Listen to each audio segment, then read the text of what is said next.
नमस्कार, आप सभी का स्वागत है आज की क्लास में। बीपीएससी एक्सटेट और TRE3 के एग्ज़ाम को देखते हुए इस चैनल पर हिंदी का मॉक टेस्ट चल रहा है। ये वीडियो आप सभी को खुद को परखने का मौका देगा कि आप एग्ज़ाम के लिए कितने तैयार हैं। और इस वीडियो में आपको सिर्फ क्वेश्चन और आंसर मिलेगा और व्याख्यात्मक हल इसमें आप लोगों को नहीं बताया जाएगा। अगर व्याख्यात्मक हल आप लोगों को देखना है तो इसी चैनल पर जाकर प्लेलिस्ट में सर्च करके डिटेल से एक एक क्वेश्चन बताया गया है, उसको आप लोग देख सकते हैं। तो चलिए आज का टेस्ट शुरू करते हैं। आज का पहला प्रश्न है, विदुदेया में कौन सी संधि है? गुण, पूर्व रूप, यण, दीर्घ। तो विदुदेया में दीर्घ संधि है। गायिका का संधि विच्छेद है। गय धन अका, गा धन अका, गे धन अका, गा धन इका।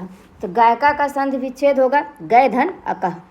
निम्नलिखित में यण संधि का कौन सा शब्द है? पावका, पित्रादेशा, सूर्योदया, अत्रय। तो यण संधि का जो है इसमें से कौन सा उदाहरण है? तो वो जो है पित्रादेशा, बी ऑप्शन हमारा सही होगा।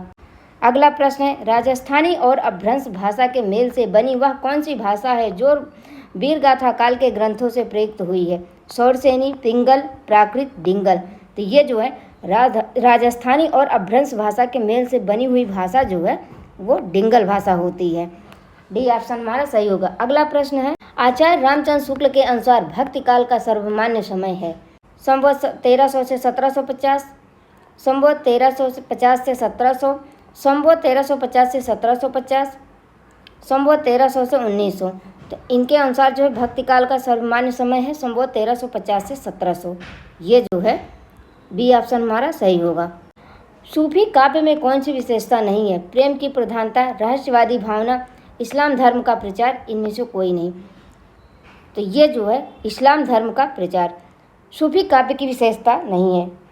अगला प्रश्न है, निम्नलिखित कवियों में किसे कठिन काव्य का प्रेत कहा जाता है? भूषण, पद्माकर, चंद्रवरदाई, केशवदास। तो केशवदास जी को कठिन काव्य का प्रेत कहा जाता है। बिहारी किस राजा के आश्रित कवि थे? महाराज जयसिंह, छत्रपति शिवाजी, महाराजा मानसिंह, महाराज छत्रसाल। तो बिहारी जो है महाराज जयसिंह के जो है आश्रित कवि थे। ए ऑप्शन हमारा सही होगा। अगला प्रश्न है, भारतेंदु युग को किस अन्य नाम से जाना जाता है? अंग्रेज काल, पुनर्जागरण काल, जागरण सुधार काल, नवीन काल। तो ये जाना जाता है पुनर्जागरण काल। भारतेंदु युग का अन्य नाम है पुनर्जागरण काल। अगला प्रश्न है, इनमें से किस उपभाषा वर्ग की बोली मारवाड़ी है? पहाड़ी, बिहारी, पश्चिमी हिंदी, राजस्थानी। तो ये जो है राजस्थानी। डी ऑप्शन हमारा सही होगा। अगला प्रश्न है, कुछ काम करो जग में रहकर कुछ नाम करो पंक्ति किस कवि की है? ये जो है मैथिली शरण गुप्त की है। ये पंक्ति जो है मैथिली शरण गुप्त जी की है। साकेत में कुल कितने सर्ग हैं? 9, 10, 12, 14। तो साकेत में जो है 12 सर्ग हैं। सी ऑप्शन हमारा सही होगा। अगला प्रश्न, छायावाद की समय सीमा है? 1915 से 1930 ईस्वी, 1920 से 1936 ईस्वी, 1900 से 1930 ईस्वी, 1910 से 1930 ईस्वी। तो छायावाद की समय सीमा है 1920 से 1936 ईस्वी। बी ऑप्शन हमारा सही होगा। अगला प्रश्न है, त्रिलोचन का वास्तविक नाम क्या है? वैद्यनाथ मिश्र, सुदामा पांडे, केदारनाथ सिंह, वासुदेव सिंह। तो त्रिलोचन जी का वास्तविक नाम है वासुदेव सिंह त्रिलोचन, इनका नाम है। अगला प्रश्न है, छायावाद के प्रमुख 4 कवियों में निम्नलिखित में कौन नहीं है? जयशंकर प्रसाद, सुमित्रानंदन पंत, माखनलाल चतुर्वेदी, निराला। ये जो है माखनलाल चतुर्वेदी जी नहीं है। सी ऑप्शन हमारा सही होगा। शेष तीनों हैं। अगला प्रश्न है, दुख मेरे निकट जीवन का ऐसा काव्य है जो सारे संसार को एक सूत्र में बांधे रखने की क्षमता रखता है। इस कथन के लेखक महादेवी वर्मा, अज्ञेय, जयशंकर प्रसाद, निराला। तो इस कथन के लेखक हैं महादेवी वर्मा जी। ए ऑप्शन हमारा सही है। अगला प्रश्न है, इनमें रीति संप्रदाय का प्रवर्तक कौन है? कुंतक, वामन, आनंदवर्धन, भरत मुनि। तो रीत संप्रदाय के प्रवर्तक हैं वामन जी, आचार्य वामन। अगला प्रश्न है, आचार्य रामचंद्र शुक्ल के अनुसार हिंदी की प्रथम मौलिक कहानी है? यमलोक की यात्रा, राजा भोज का सपना, नासकेतोपाख्यान, इंदुमती। तो आचार्य शुक्ल के अनुसार जो है हिंदी की प्रथम मौलिक कहानी है इंदुमती। डी ऑप्शन हमारा सही होगा। और आप लोगों को इसमें सिर्फ क्वेश्चन और आंसर बताया जा रहा है, डिटेल में आप लोगों को इसमें नहीं बताया जा रहा है। और आप लोगों से कहा गया है कि आप लोग अपना स्कोर कार्ड कमेंट बॉक्स में ज़रूर बताइए, लेकिन बताते नहीं हैं आप लोग। चलिए अगला प्रश्न स्टार्ट करते हैं। निम्नलिखित में कौन सी विशेषता प्रेमचंद की कहानियों में नहीं है किंतु प्रसाद की कहानियों में मुख्य रूप से है? यथार्थवादी चित्रण, कृषक जीवन का मार्मिक वर्णन, अतीत का गौरवमयी चित्रण, पूंजीपति शोषक वर्ग की निंदा। तो इसमें हमें बताना है कि कौन सी विशेषता जो है प्रसाद के कहानियों में मुख्य रूप से विद्यमान है और प्रेमचंद की कहानियों में वह जो है विशेषता नहीं है। तो ये जो है अतीत का गौरवमयी चित्रण, ये सी ऑप्शन हमारा सही होगा।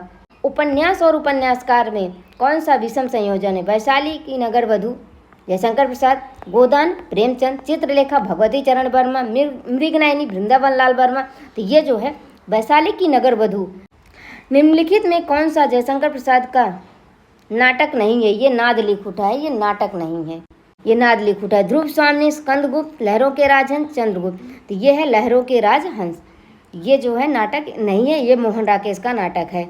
अगला प्रश्न है काव्येषु नाटकम रम्यम उक्ति का अर्थ है काव्य से नाटक मनोहर होते हैं, काव्यों में नाटक मनोरम होते हैं, काव्य और नाटक मनोरम होते हैं, काव्यों में नाटक अधिक लोकप्रिय हैं।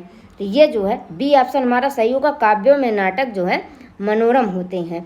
अगला प्रश्न है आधुनिक एकांकी का जनक किसे कहा जाता है? उदय शंकर भट्ट, जगदीश चंद्र माथुर, जयशंकर प्रसाद, राम कुमार वर्मा। तो आधुनिक एकांकी का जनक जो है डॉक्टर राम कुमार वर्मा जी को माना जाता है। अगला प्रश्न है अरे यावर रहेगा याद रचना विधा क्या है?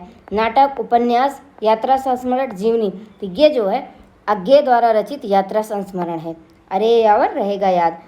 आवारा मसीहा जीवनी किसके जीवन पर आधारित? शरद चंद्र, महात्मा गांधी, राहुल सांकृत्यायन, हुएन सांग। तो ये जो है शरद चंद्र के जीवन पर आधारित है। अगला प्रश्न है पथ के साथी की रचना विधा क्या है? कहानी, रेखा चित्र, यात्रा संस्मरण, एकांकी। तो ये जो है रेखा चित्र है, बी ऑप्शन हमारा सही होगा। अगला प्रश्न है तुलसी की विनय पत्रिका किस भाषा में लिखी गई है? डिंगल, अवधी, ब्रज, पिंगल। तो ये जो है तुलसी की जो है विनय पत्रिका ब्रज भाषा में लिखी गई है। अगला प्रश्न है वर्तमान में प्रकाशित पत्रिका हंस के संपादक कौन है? नामवर सिंह, राजेंद्र यादव, कमलेश्वर, धर्मवीर भारती। तो ये जो है राजेंद्र यादव जी हैं। उत्कर्ष का विलोम क्या है? अवनति, उन्नति, प्रकर्ष, अपकर्ष। तो उन्नति का विलोम जो है अपकर्ष होता है, डी ऑप्शन हमारा सही होगा। अगला प्रश्न है निम्नलिखित में कौन विषम संयोजन है? पूर्वी हिंदी अवधी, पश्चिमी हिंदी ब्रज, राजस्थानी हिंदी मैथिली, पहाड़ी हिंदी कुमायूनी। ये राजस्थानी जो है मैथिली, ये जो है सी ऑप्शन हमारा गलत है, विषम संयोजन है, बाकी तीनों सही सुमेलित हैं। अगला प्रश्न है आप लोग वीडियो को रोककर अपना आंसर देख सकते हैं, फिर उसके बाद मेरे द्वारा बताए गए आंसर को सुन सकते हैं। अगला प्रश्न है रानी नागमती की कहानी के लेखक हैं? केपी सक्सेना, शरद जोशी, श्रीलाल शुक्ल, हरिशंकर परसाई। तो रानी नागमती की कहानी हरिशंकर परसाई की है। अगला प्रश्न है संविधान के किस अनुच्छेद में हिंदी को राजभाषा का दर्जा दिया गया है? अनुच्छेद 340, अनुच्छेद 343(1), अनुच्छेद 347, अनुच्छेद 350। तो बी ऑप्शन हमारा सही होगा, अनुच्छेद 343(1). अगला प्रश्न है खड़ी बोली का मैं सर्वनाम किस बोली में हम हो जाता है? ब्रज, अवधी, भोजपुरी, हरियाणवी। ये ब्रज में जो है हो जाता है। अगला प्रश्न है प्रपात शब्द किसका पर्यायवाची है? सरोवर, बिजली, झरना, नदी। तो प्रपात शब्द जो है झरना का पर्यायवाची शब्द है। कौन सी ध्वनि ऊष्म है? दा, वा, का, सा। तो सा ध्वनि जो है ऊष्म ध्वनि है। अगला प्रश्न है खड़ी बोली को परिष्कृत और व्याकरणबद्ध करने का ऐतिहासिक कार्य किसने किया? भारतेंद्र हरिश्चंद्र, रामचंद्र शुक्ल। ये शुक्त लिख उठा है, ये शुक्ल है, शुक्ल, महावीर प्रसाद द्विवेदी, लल्लू लाल। तो ये जो है खड़ी बोली को परिष्कृत और व्याकरणबद्ध करने का ऐतिहासिक कार्य जो है महावीर प्रसाद द्विवेदी ने किया, सी ऑप्शन हमारा सही होगा। इनमें से कौन सा शब्द तत्सम वर्ग में नहीं आता? ईट, यकृत, अर्थ, अग्नि। तो तत्सम वर्ग में नहीं आता है, तो ये जो है ईंट।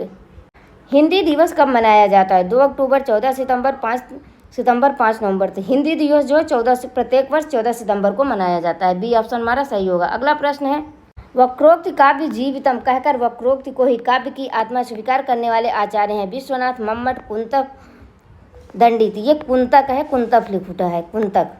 तो सी ऑप्शन हमारा सही होगा, ये कुंतक जी हैं। अगला प्रश्न है कविता में काव्य गुण का अर्थ है काव्य की शोभा बढ़ाने वाले धर्म, काव्य में रोचकता पैदा करने वाले तत्व, काव्य को गेय बनाने वाले तत्व, काव्य में रस उत्पन्न करने वाले तत्व, वाला तत्व। ये वाला है, वाला तत्व। तो ये जो है काव्य की शोभा बढ़ाने वाले धर्म, को गुण कहते हैं। अगला प्रश्न है, कविता का अंतिम लक्ष्य जगत के मार्मिक पक्षों का प्रत्यक्षीकरण कर उनके साथ मनुष्य हृदय का सामंजस्य स्थापन है। कथन किसका है? रामचंद्र शुक्ल, नगेंद्र, गुलाब राय, नंदू दुलारे वाजपेयी। ये जो है रामचंद्र शुक्ल जी का है। ए ऑप्शन हमारा सही होगा। अगला प्रश्न है, निम्नलिखित में किसे व्यभिचारी भाव भी कहा गया है? विभाव, अनुभाव, संचारी भाव, इनमें से कोई नहीं। तो संचारी भाव को व्यभिचारी भाव के नाम से भी जाना जाता है। सी ऑप्शन हमारा सही होगा। अगला प्रश्न है, एक और अजगरह लख, एक और मृगराय, विकट बटोही बीच ही पर्यो मूर्छा खाए। तो ये जो है पंक्ति में कौन सा रस है? अद्भुत, भयानक, विभत्स, हास्य। तो ये जो है बी ऑप्शन हमारा सही होगा। इसमें जो है भयानक रस का जो है प्रयोग किया गया है। अगला प्रश्न है, रूपक अलंकार कब होता है? जहाँ उपमेय में उपमान का भ्रम हो, जहाँ उपमान में उपमेय का आरोप हो, जहाँ उपमेय में उपमान की संभावना हो, जहाँ उपमेय में उपमान का आरोप हो। तो जहाँ उपमेय में उपमान का आरोप हो। डी ऑप्शन हमारा सही होगा। अगला प्रश्न है, नहीं पराग नहीं मधुर मधु, नहीं विकास इहीं काल, अली कली ही सौ बंध्यो, आगे कौन हवाल। इस दोहे में कौन सा अलंकार है? विशेषोक्त, अन्योक्त, विभावना, असंगत। तो इस दोहे में जो है अन्योक्त अलंकार है। बी ऑप्शन हमारा सही होगा। पर सहसा यह रूप देख होता है विस्मय, आर्य लोग क्या एक समय थे ऐसे निर्भय, क्या हम सब जो आज बने हैं निर्बल कामी, रहते थे स्वाधीन समर में होकर नामी। इन पंक्तियों में कौन सा छंद है? उल्लाला, इंद्रवज्र, रोला, छप्पय। तो इन पंक्तियों में जो है रोला का प्रयोग किया गया है, रोला छंद का। अगला प्रश्न है, मंगल भवन अमंगल हारी, हरहु नाथ मम संकट भारी। पंक्ति में कौन सा छंद है? चौपाई, सोरठा, रोला, दोहा। तो इसमें जो है चौपाई छंद का प्रयोग किया गया है। ए ऑप्शन हमारा सही होगा, चौपाई छंद का प्रयोग किया गया है। अगला प्रश्न है, राग दरबारी के लेखक हैं प्रेमचंद, भगवती चरण वर्मा, श्रीलाल शुक्ल, ओम प्रकाश वाल्मीकि। तो राग दरबारी के लेखक हैं श्रीलाल शुक्ल। अगला प्रश्न है, निम्नलिखित में कौन सा शब्द अंग्रेजी का नहीं है? अपील, काफ़ी, रेल, इनमें से कोई नहीं। तो इसमें जो है डी ऑप्शन सही होगा, इनमें से कोई नहीं, क्योंकि तीनों शब्द जो है अंग्रेजी शब्द भाषा के ही शब्द हैं। और एक बात आप लोग पेपर में और ध्यान रखना है, जब प्रश्न में है और नहीं है, जब नहीं है तो हम लोग आते हुए प्रश्नों को भी गलत कर जाते हैं। तो इस बात को विशेष रूप से ध्यान देना है कि है और नहीं है में हम लोग कंफ्यूज हो जाते हैं, तो उस बात को विशेष रूप से ध्यान देना है। अगला प्रश्न है और आज का ये लास्ट प्रश्न है, महान बाहु यश सह विश्व में कौन सा समास है? यह वैभाव, द्वंद्व, बहुव्रीहि, कर्मधारय। तो इसमें जो है बहुव्रीहि समास होगा। सी ऑप्शन हमारा सही होगा। आज की क्लास यहीं तक थी और आप लोग कमेंट बॉक्स में ज़रूर बताइए कि आप लोगों के कितने जो हैं प्रश्न सही हो रहे हैं, और कृपया आप लोग चैनल को लाइक, कमेंट और सब्सक्राइब ज़रूर करिए। तो चलिए मिलते हैं अगली क्लास में, तब तक के लिए नमस्कार।